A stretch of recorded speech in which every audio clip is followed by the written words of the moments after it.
오늘 하나님이 주신 말씀은 창세기 2장 23절, 24절, 4장 1절, 3절까지입니다. 여호와 하나님이 에덴 동산에서 그를 내보내어 그의 근원에 된 땅을 가라 하시니라. 이같이 하나님이 그 사람을 쫓아내시고 에덴 동산 동쪽에 그릇그라 들어도는 불칼을 두어 생멸을 나무를 기르시기니라. 아담이 그의 아내 하와와 동침함에 여호와가 임신하여 가인을 낳고 이르되 내가 여호와로 말미암아 등납하였다 하시니라.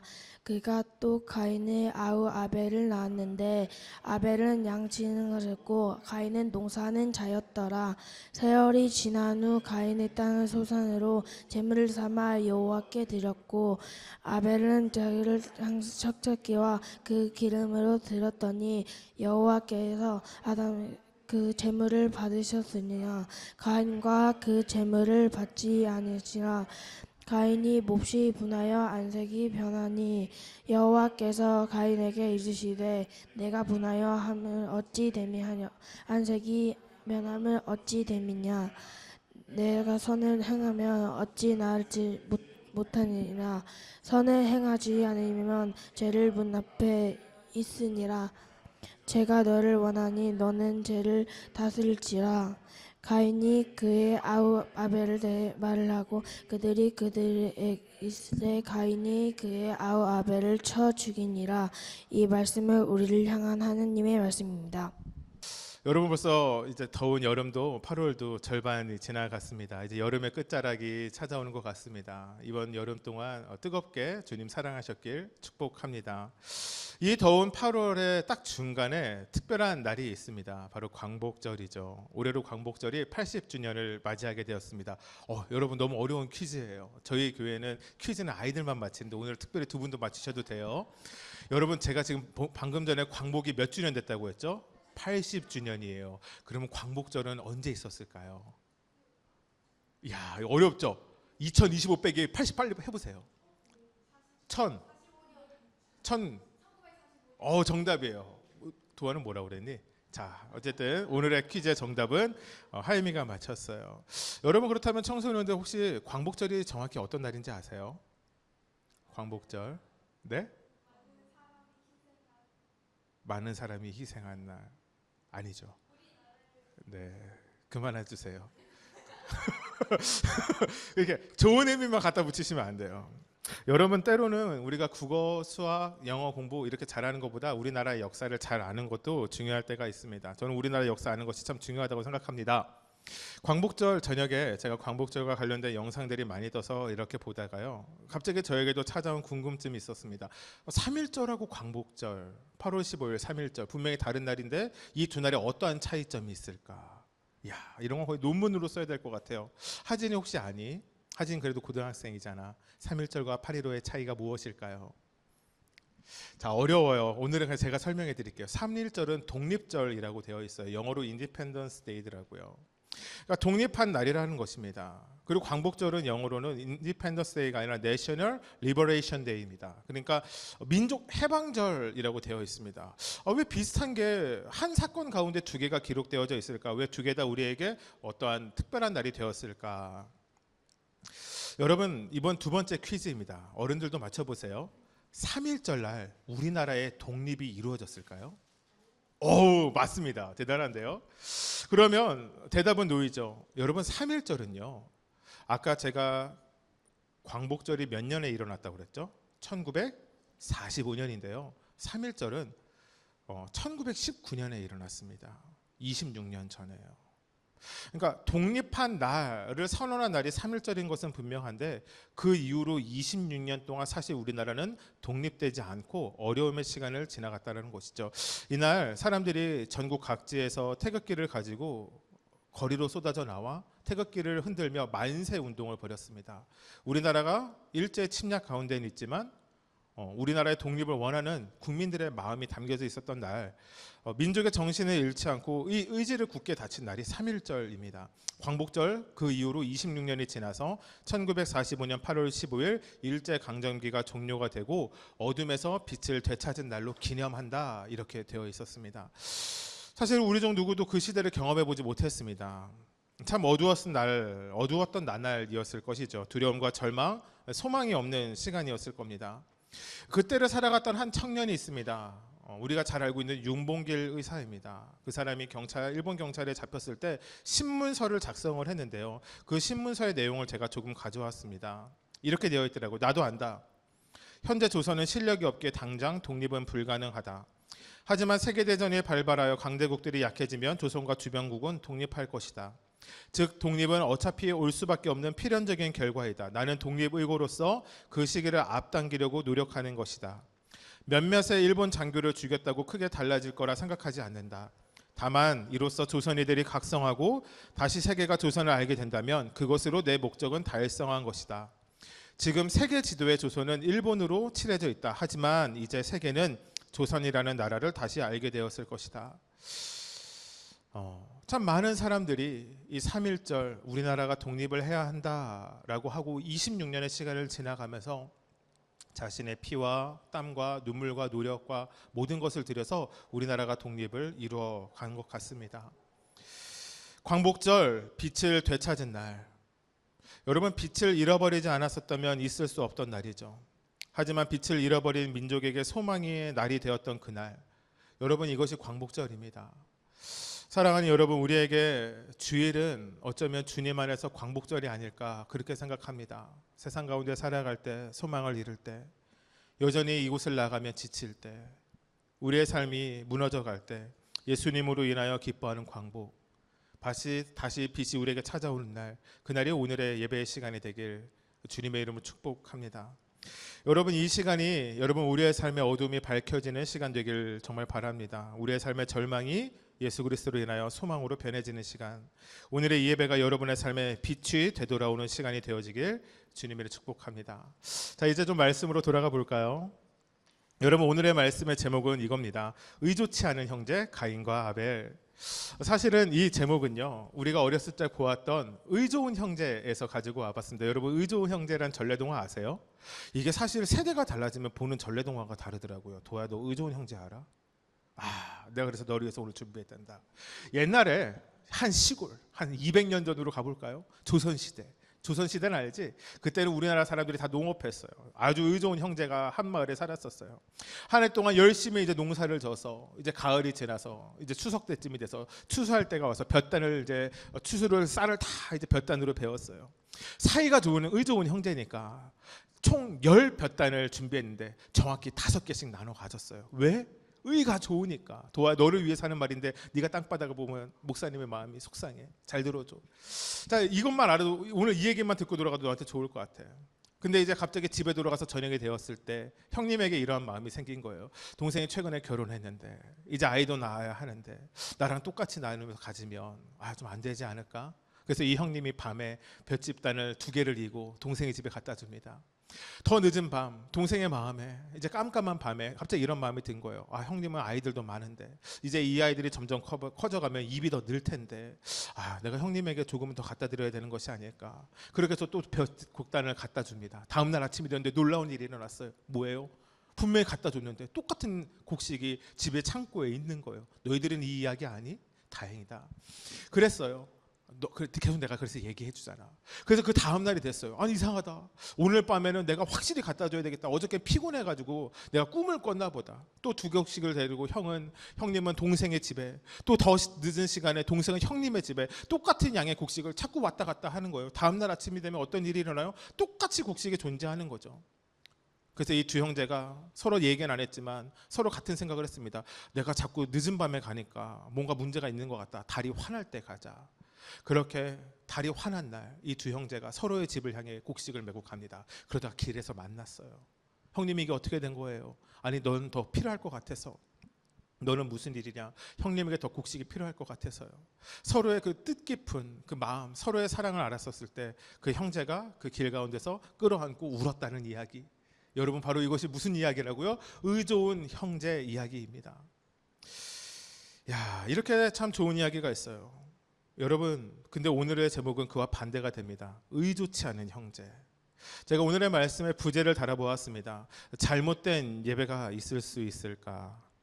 오늘은 구약의 사람들 세 번째 시간입니다. 언젠가 한 번씩은 다 들어보았던 이야기, 가인과 아벨의 이야기입니다. 가인과 아벨, 아담과 하와의 자녀입니다. 가인과 아벨, 성경에서 기록된 첫 번째 형제임과 동시에 첫 번째 살인 사건의 가해자와 피해자가 됩니다. 이들이 바로 오늘의 말씀의 주인공입니다. 저의 설교는 사실 이제 깊은 묵상에서 시작합니다. 성경의 본문을 피고 여러 번 읽기 시작합니다. 다른 버전의 성경도 봅니다. 그리고 기도를 하며 그 시간을 보낼 때 하나님이 저에게 주시는 인사이트가 생겨납니다. 저에게 주신 좋은 하나님이 주시는 많은 것들 중에 하나가 뭐냐면 저에겐 거룩한 상상력이 있다라는 것입니다. 제가 오늘 이 본문을 보면서요, 하나님은 저에게 이러한 거룩한 상상력을 주셨습니다. 제가 이 이야기를 여러분들과 좀 나누려고 하는데, 저 앞으로 이야기는 저의 상상력에 기반하였으나 원래 성경에서 무엇을 더하고 빼면 이단이라고 하거든요. 근데 거룩한 상상력을 더하는 건 이단은 아니니까 편한 마음으로 들으시면 됩니다. 아담과 하와가 에덴 동산에서 쫓겨나지게 됩니다. 우리가 지난주에 이야기했던 것처럼 뱀이, 사단이 하와를 살짝 꼬시죠. 선악과 따먹어라. 선악과 따먹고 혼자 먹지 않고, 어쩌면 아담과 하와는 우애가 좋았던, 아주 금술이 좋았던 부부인 것 같습니다. 먹을 것을 사과 반쪽도 나눠 먹잖아요. 선악과가 얼마나 컸는지 모르지만 그 상황 가운데서 이제 둘 다 죄의 결과로 하나님 앞에 숨게 됩니다. 제가 지난주 이런 말씀 드렸던 거 기억나세요? 죄의 진짜 결과는 선악과를 먹고 안 먹고의 문제가 아니라 하나님의 말씀을 지키지 않은 것에서 시작되었다. 하나님의 말씀에 지키지 않았었을 때 관계가 깨어지게 되었고 그들은 결국 하나님을 피하여 도망가게 되었습니다. 아담과 하와가 하나님께 에덴 동산에서 쫓겨남을 당하게 됩니다. 뭐 어떻게 밀어냈는지는 모르겠습니다. 제 상상력이에요. 아담과 하와는 어쩌면 에덴 동산 앞에서 떠나지 않고 버티고 있었을지 모릅니다. 그래도 하나님이 우리 용서해 주시겠지. 이렇게 며칠, 아니 몇 달 이렇게 내가 무릎 꿇고 잘못했다고 빌면 하나님이 나 용서하시고 다시 그 살기 좋은 에덴 동산으로 집어넣어 주시지 않을까? 왜냐하면 그곳은, 에덴 동산은 모든 것이 풍성한 곳이었잖아요. 근데 성경은 이야기합니다. 그 앞에 천사들이 있었고요, 두루두는 돌칼이 있어서 그곳으로 더 이상 들어갈 수가 없었어요. 결국 그들은 발걸음을 옮깁니다. 목적도 알 수 없이 정처 없이 떠났습니다. 여러분, 그 어느 곳도 에덴 동산보다 좋은 곳은 없었을 것입니다. 여기를 가면 이것이 마음에 들고 않고 저기를 가면 저것이 마음에 들지 않았을 것입니다. 아니, 단순히 마음에 들지 않은 문제면 좋았겠죠. 여기를 갔더니 위험한 짐승이 있었고 저쪽을 갔더니 위험한 사람들이 아담과 하와를 기다렸을지 모릅니다. 그렇게 찾고 떠돌다가 결국 어딘가 도착을 하고 그곳에서 정착을 합니다. 아마 그래도 에덴 동산 같지는 않겠지만 살만한 곳이었을 겁니다. 시간이 지나 그들이 자녀를 갖게 되고 아이를 출산했는데 첫째 이름이 가인, 둘째 이름이 아벨이었습니다. 여러분, 혹시 가인의 이름의 뜻 아세요? 아시는 분도 있고 모르시는 분도 있겠지만 가인의 이름의 뜻은 얻었다, 소유하게 되었다라는 뜻입니다. 내가 무엇인가를 가지게 되었을 때 우리는 얻었다라는 기쁨이 있습니다. 가인의 이름은 얻은 것으로부터 온 기쁨에서 시작되어집니다. 여러분, 이 가인이라는 이름의 버전이 우리나라 이름의 그 K 이름 버전이 있는 거 아세요? 득남이 아세요? 득남이? 옛날에 이런 촌스러움이 있었어요. 득남이. 사람 이름이 득남이에요. 남, 아이를 얻었다.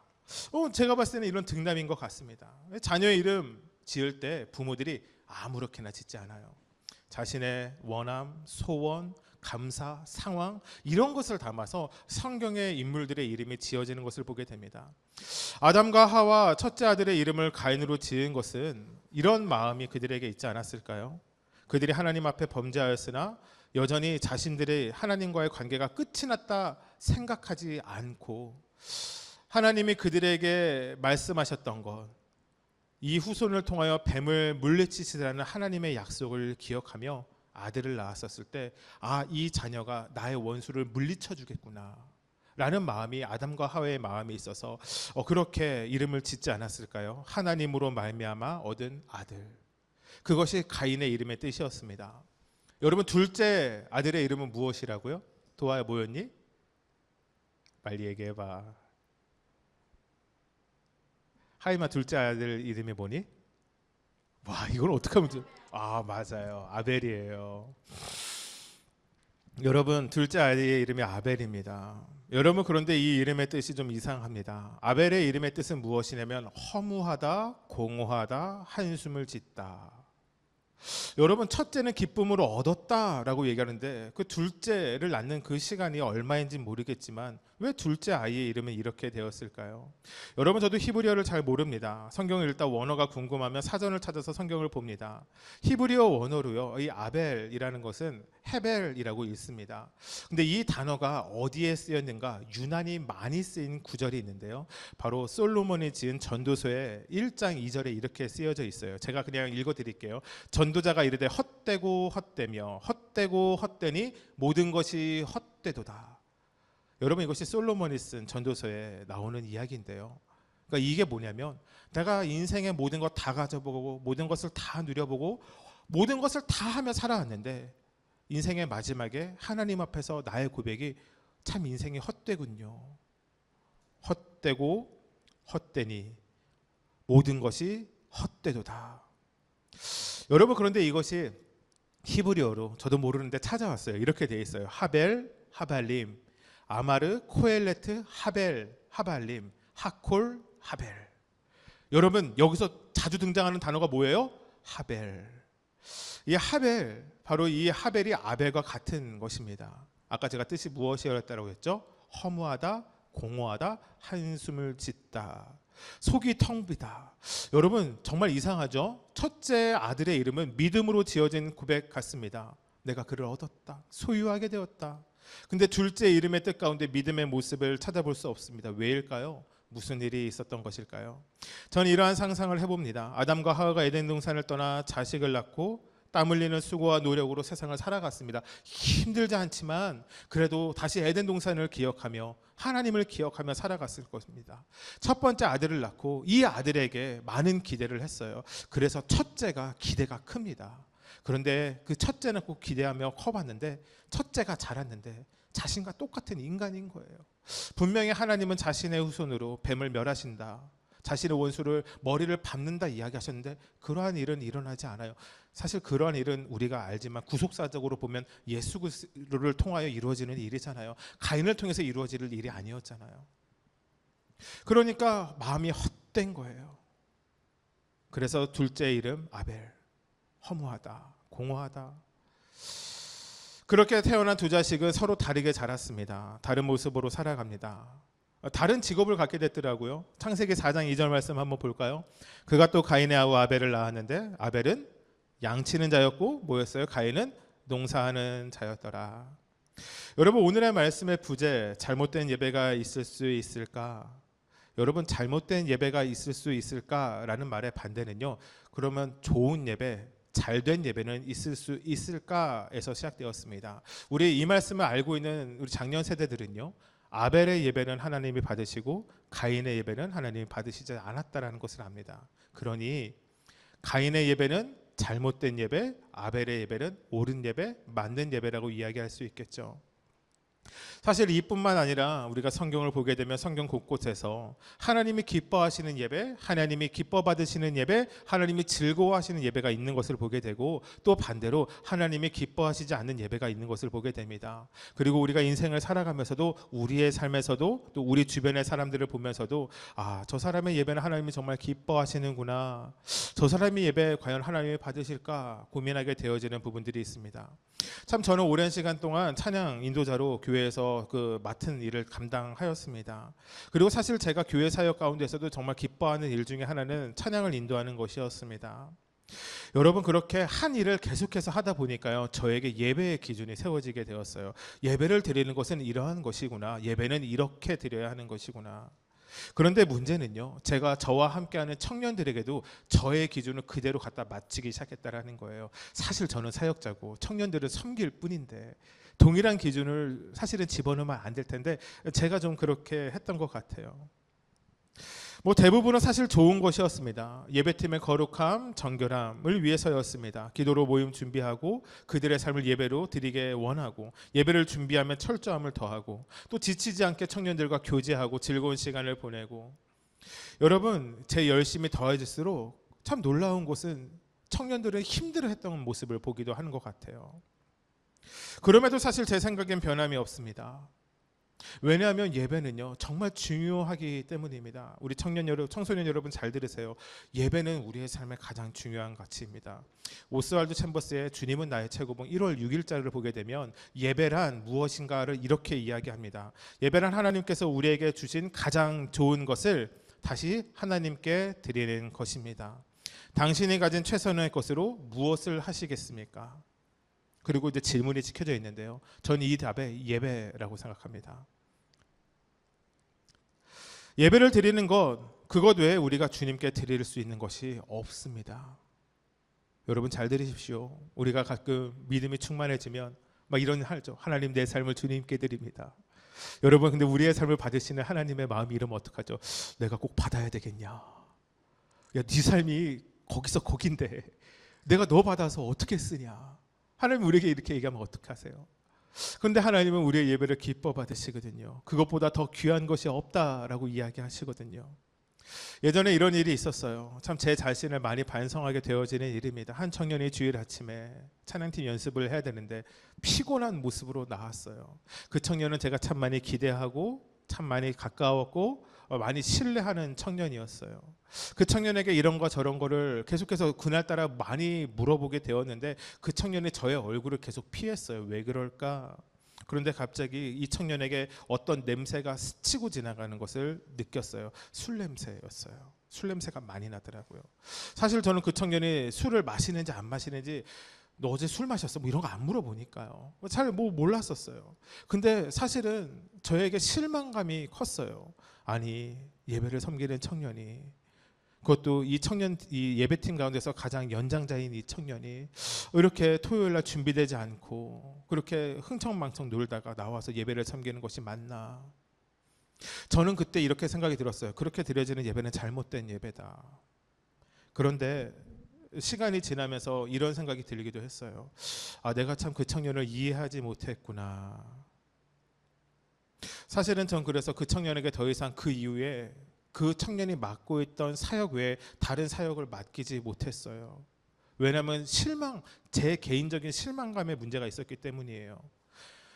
근데 이런 생각이 들더라고요. 제가 말씀을 준비하면서 그 청년이 그 주가 유난히 힘들었던 한 주였을 수 있었을 텐데, 아니 그 청년이 힘들지 않더라도 그 청년과 가까이 지내는 사람이 깊은 좌절감에 친구한테 전화해서 술 한잔 먹자고 이야기한 것일 수 있었을 텐데, 잠깐이라고 하기에는 여러 잔을 마셔서 그날 유난히 취했던 것일 수 있었을 텐데, 그것이 어쩌면 친구에게 위로의 자리였을 수도 있었을 텐데, 술 취한 모습이 옳지 않은 모습이지만 그 가운데 하나님을 향한 마음이 있어서 아침에 그래도 힘들게 나왔을 수도 있었을 텐데, 그런 마음은 다 지워버리고 자로 잰 듯한 어떠함으로만 딱 평가해서 옳지 않아 오라 라고 이야기하는 건 마치 예수님 시대에 율법에 빠져 있었던 서기관들과 바리새인과 같은 모습이 나에게 있는 것은 아닌가. 마음을 다해 하나님께 드리는 예배는 무엇인가? 말씀을 준비하며 다시 한번 깨닫게 되었습니다. 가인은 농사를 지었습니다. 아벨은 양을 쳤습니다. 얼마만큼 농사를 지었는지, 얼마만큼의 양을 가지고 있었는지 우리는 알 수 없습니다. 그런데 우리가 이 이야기의 결론을 알고 있습니다. 가인의 재물은 받지 않으셨고 아벨의 재물은 받으셨다라는 것입니다. 제가 어렸었을 때는요, 이 성경을 잘못 해석하는 목사님들, 전도사님들이 있었어요. 그 중에 들었던 건, 이것이 사실 매우 어릴 때 들어서 잘 기억이 안 나지만 이런 이야기도 들었었어요. 그러니까 웃고 넘어가시면 돼요. 하나님은 고기를 좋아하시지 채소를 좋아하시지 않는다라는 거예요. 그게 진짜인지 아닌지 모르겠지만 제 머릿속에 그 이야기가 있었어요. 뭐 다른 이야기도 있지만 그 다음에 이런 얘기도 있어요. 그냥 잠깐 듣고 넘어가세요. 말씀으로는 준비 안 했는데, 아담과 하와가 가죽옷을 입었잖아요. 그러니까 나무 잎으로 이렇게 가렸다가 이게 하나님이 가죽옷을 입혀서 주거든요. 가죽옷을 입히기 위해선 먼저 중요한 게 동물을 죽여야 돼요. 동물을 죽여야지만 가죽을 벗길 수가 있거든요. 그래서 하나님이 그 가운데 이 예배가 무엇인지에 대해서 아담과 하와에게 알려주셨다라는 신학적인 어떤 이야기가 있어요. 하지만 그 이야기는 성경에 있지 않아서 우리가 알 수 없어요. 저는 성경에 있는 이야기로 여러분과 오늘 말씀을 좀 나누고 싶은데요. 이것이죠. 계속 이야기를 진행해 볼게요. 가인의 예배는 받지 않으시고 아벨의 예배를 받으셨는데 이 이후에 더 큰 사건이 일어났는데 무엇이냐? 가인이 화가 나서 동생을 죽여버린 사건이 등장해요.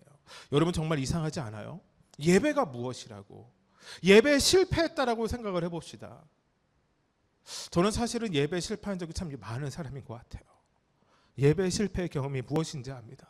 근데 저에게는 정말 감사했던 것은 예배를 실패했다고 하여 사람을 죽이고 싶은 분노함은 저에게 없었거든요. 근데 그것이 가인에게 찾아온 것입니다. 왜일까요? 오늘 본문을 다시 한번 자세히 한번 3절 5절 말씀을 한번 읽어볼까요? 읽겠습니다. 시작. 세월이 지난 후에 가인은 땅의 소산으로 제물을 삼아 여호와께 드렸고 아벨은 자기도 양의 첫 새끼와 그 기름으로 드렸더니 여호와께서 아벨과 그의 제물은 받으셨으나 가인과 그의 제물은 받지 아니하신지라. 가인이 몹시 분하여 안색이 변하니. 오늘 말씀은 제물을 드렸다 이야기하지만 이것이 원초적인 예배임을 우리는 알고 있습니다. 제물을 드린다라고 하는 것은 예배를 드렸다와 같이 사용되어지는 말이라는 것이죠. 이 예배에 정말 중요했던 것은 제물인 것을 보게 됩니다. 여러분 가인의 제물은 무엇이라고 되어 있습니까? 땅의 소산이라고 되어 있어요. 아벨은 어떻게 되어 있습니까? 양의 첫 새끼와 그 기름입니다. 여러분 이것이 그 둘의 예배를 받으시고 안 받으시고를 갈라놓은 단 한 가지일 뿐입니다. 여러분 왜 하나님은 가인의 예배는 받지 않으시고 아벨의 예배는 받으셨을까요? 분명한 차이가 있습니다. 가인의 제물 영어로 찾아보니까 이렇게 되어 있습니다. One of them입니다. 그가 땅에서 이것저것 추수했습니다. 우리나라로 해볼까요? 감자도 좀 캐고 고구마도 좀 캤어요. 밀도 자라고 호박도 자랐습니다. 여름에 가지가 나오죠. 가지, 고추 이렇게 했어요. 근데 가인이 그들 중 하나를 골라서 하나님께 드립니다. One of them이에요. 많은 것들 중 하나를 선택한 것이죠. 여러분 자신의 수고와 노력으로 수확한 곡식들 중에 일부를 드렸다. 그런데 여러분 아벨은요 다릅니다. One of them이 아니라 chosen one이라는 거예요. 특별히 선택한 어떤 것 하나를 하나님께 드렸다라고 되어 있어요. 특별히 선택된 새끼 양을 드린 것이요. 첫 번째 새끼 양을요. 이 차이가 이 예배의 모든 것을 바꿔놓게 됩니다. 제가 어릴 때부터 지금까지 좋아하는 취미 생활 중 하나가 만화책 보는 거예요. 만화책 보는 거 진짜 좋아해요. 좋아해요. 애니메이션 보는 건 별로 안 좋아해요. 만화책 보는 거 좋아하는데요. 제가 중학교 때부터 좋아했던 만화책이 있는데 그 만화책의 이름이 맛의 달인입니다. 제가 음식하는 것도 좋아하는데 저의 음식의 모든 세계관은 이 맛의 달인에서 시작되었습니다. 실제로 가끔씩 넷플릭스 같은 거 보면요. 어떤 거 보고 요리하시게 됐어요? 뭐 이런 거 하면 요리 만화책 보고 시작하게 됐습니다. 그 말을 들었을 때 제가 얼마나 감사했는지 모릅니다. 중요한 것은 여기에 이런 에피소드가 있어요. 최고의 달걀 요리를 정하는 대회였어요. 두 팀이 대결을 하는 방식이었는데 이 두 팀이 서로 최고의 달걀 요리를 가져 나옵니다. 심사위원들이 먹었는데 둘 다 너무 맛있는 거라서 우열을 가릴 수가 없었던 거예요. 그래서 어떻게 만들었는가, 어떠한 재료를 가져왔는가를 이야기하게 됩니다. 맛으로는 평가를 내릴 수가 없어서요. 한 팀이 이야기합니다. 우리나라에서, 그러니까 우리나라는 일본이었겠죠. 일본에서 가장 좋은 양계장, 가장 비싼 닭을 키우고 달걀을 내놓는 가게 거기 가서 그 중에서도 좋은 곳을 골라왔어요 라고 이야기합니다. 그래. 한 팀은 그랬어요. 한 팀은 어떻게 얘기했냐. 닭의 초란, 닭이 암컷 병아리가 성장해서 닭이 되었을 때 처음 떨어지는 알을 초란이라고 하는데 그 초란만 모아서 이 대회에 가지고 나왔습니다. 심사위원들이 평가를 이렇게 합니다. 좋은 농장에서 좋은 퀄리티의 달걀도 귀할 수 있지만 이렇게 초란 첫 번째 달걀은 더 특별한 정성이 있기 때문에 이 초란을 준비한 팀이 우승한 걸로 하겠습니다 라는 에피소드가 나와요. 정성이 달라서 그 재료의 준비함이 달라서 승리했던 것이죠. 여러분 구별됨, one of them, 많은 것들 중 하나를 선택하는 것이 아니라 chosen one, 특별한 하나를 선택해 예배를 드리기 위해 준비되었던 아벨의 양의 첫 새끼. 여러분 이것이 예배의 모든 것을 변하게 한 것입니다.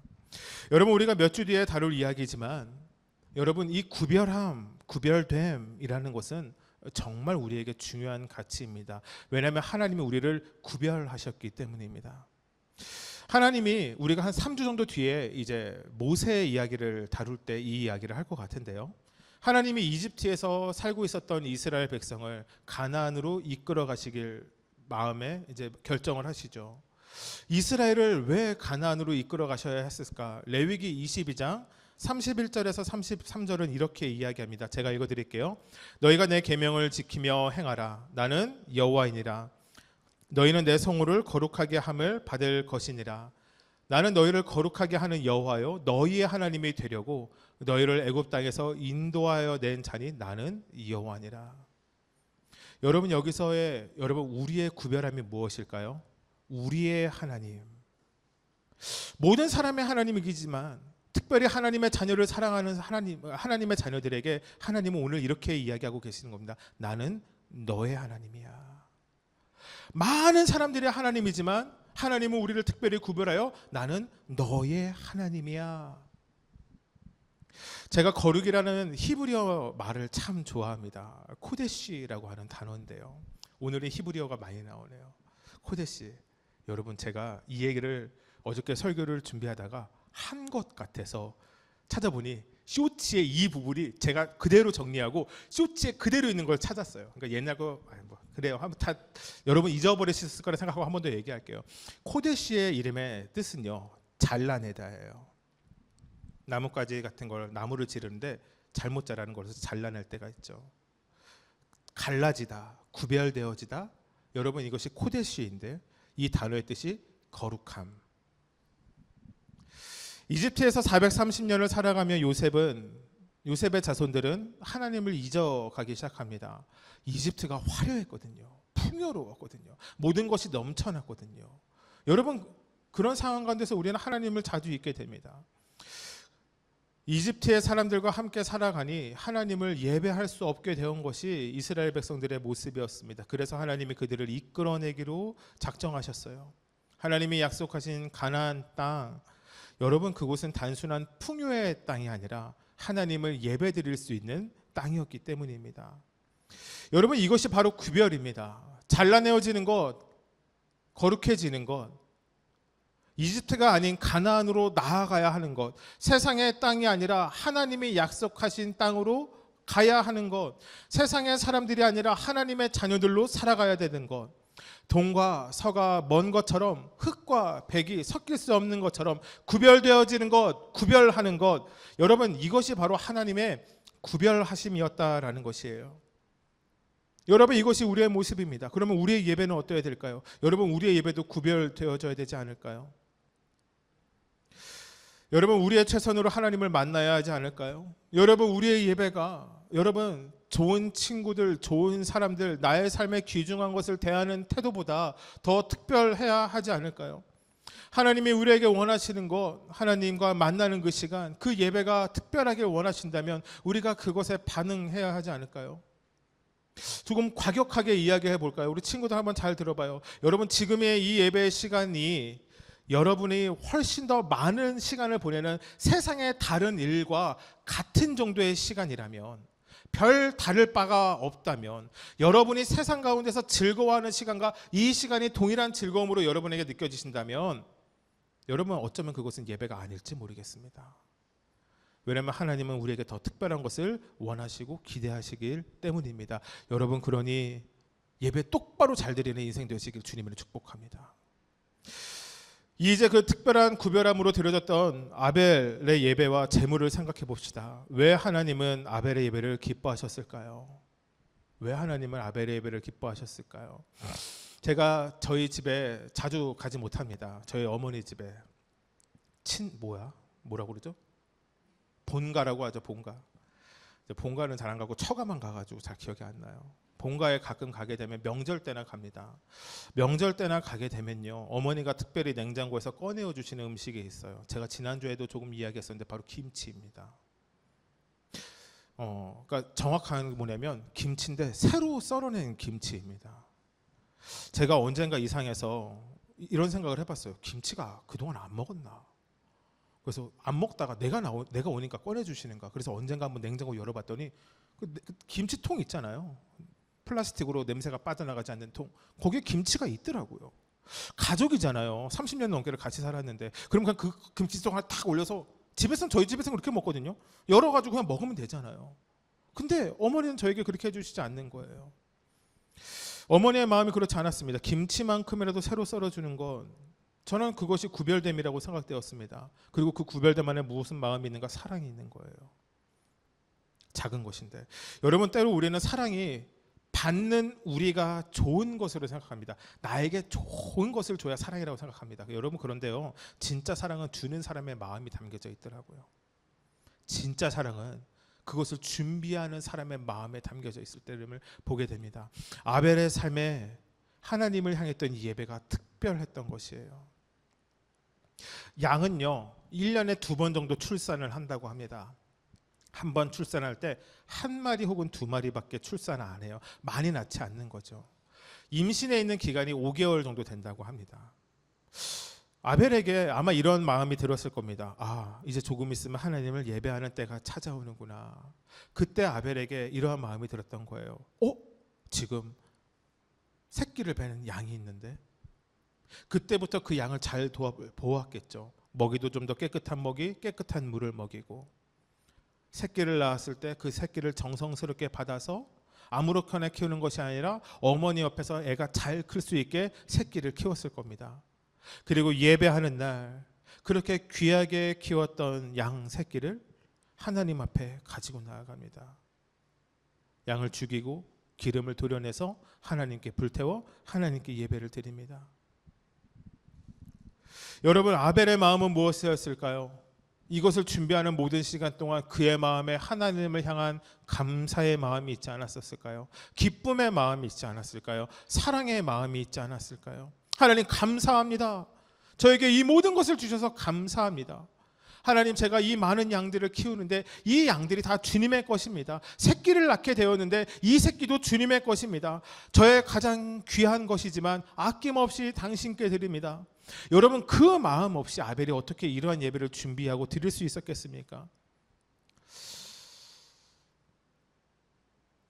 제가 교회를 나와 기도할 때마다 저에게 찾아오는 두려움의 마음이 있습니다.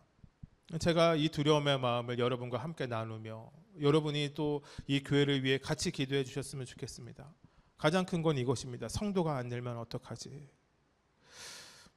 유튜브로 나가서, 사실 유튜브 나가도 다 보지 않는 거 알아서 하는데 유튜브 숫자가 계속 늘어나요. 그만 늘어났으면 좋겠어요. 제가 이 교회 개척하면서 처음 했던 게 이 근처에 있는 교회들의 다 이름을 찾아서 유튜브 숫자를 봤어요. 저희 교회가 제일 많아요. 성도는 저희 교회가 제일 적어요. 어떻게 하면 좋습니까? 크리스마스가 되면 제가 작년에 교회를 개척하며 그때 교회에서 기도를 했었을 때 이런 마음 들었어요. 주님, 내년 크리스마스 때쯤 되면 20명은 있겠죠. 야, 8개월이 지나간데 아무도 안 내는 거예요. 제가 낭망하고 넘어지지 않고 얼마나 더 버틸 수 있을까요? 사실 저의 마음에는 아직까지 그런 마음이 조금 더 없거든요. 근데 이것이 시간이 점점 더 지나면 또 가끔씩 이럴 때가 듭니다. 지금이라도 다른 교회 들어가서 부사역적으로 살아갈까요? 조금 더 배워야 되는 것이 있을까요? 아니면 새롭게 주시는 비전을 구해야 할까요?